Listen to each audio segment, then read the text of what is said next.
opportunity. Madam Speaker, I want to indicate at the onset that some of the issues that we are raising here for some people may sound like abstract ideas.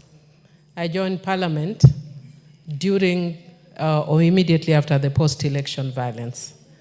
Madam Speaker, I was part of a humanitarian committee for my party, ODM, that documented cases of post-election violence. Madam Speaker, I remember documenting cases of young girls in school uniform who had been shot by the police.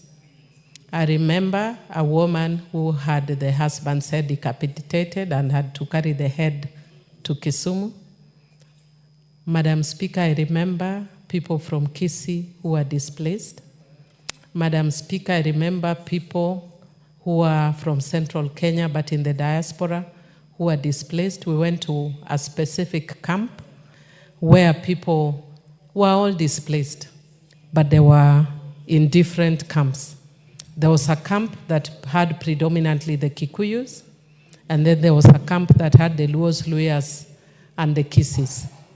They were all with the same problem, but for ethnic reasons, they had been balkanized. Madam Speaker, I know that the country is in a mood for politicking.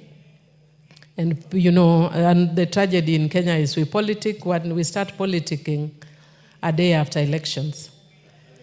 And for a stranger who would be visiting Kenya, you would actually think that the presidential elections are in 2 days' time. Madam Speaker, there's nothing wrong with that because Kenya is a fairly democratic country. But it is extremely unfortunate, Madam Speaker, if we can use language that would incite ethnic animosity and ethnic violence, that would create the kind of violence that we saw.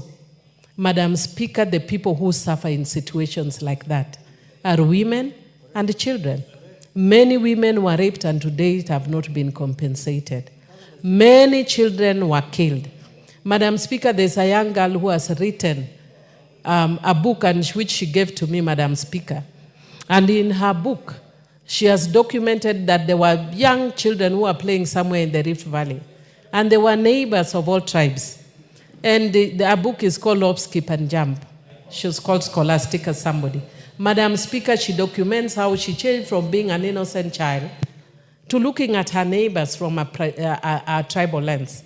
She was raped, she underwent violation, and she lost her childhood. Madam Speaker, there are things we cannot afford to joke with or play with.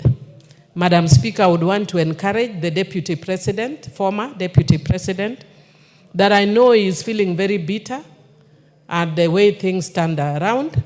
Madam Speaker, he feels that he actually fought and brought this government into power. And I'm sure it can feel very bad when you feel that you brought the government into power, and now you are the one who is outside watching from view, Sasa.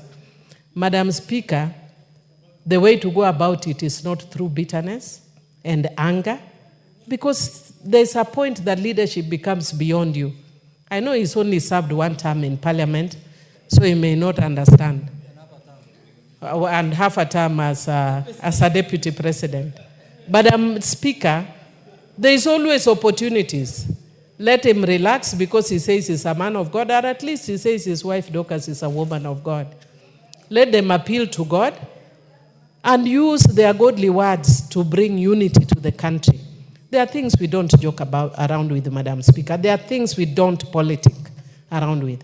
And one of them is the peace and security of this country.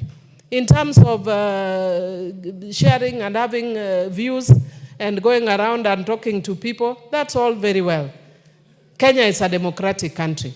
But let's not ever dream about what happened in 2008. I know it was not in this Parliament, but some of us who are here went through post-traumatic stress disorder. And with those few remarks, I beg that we change our language.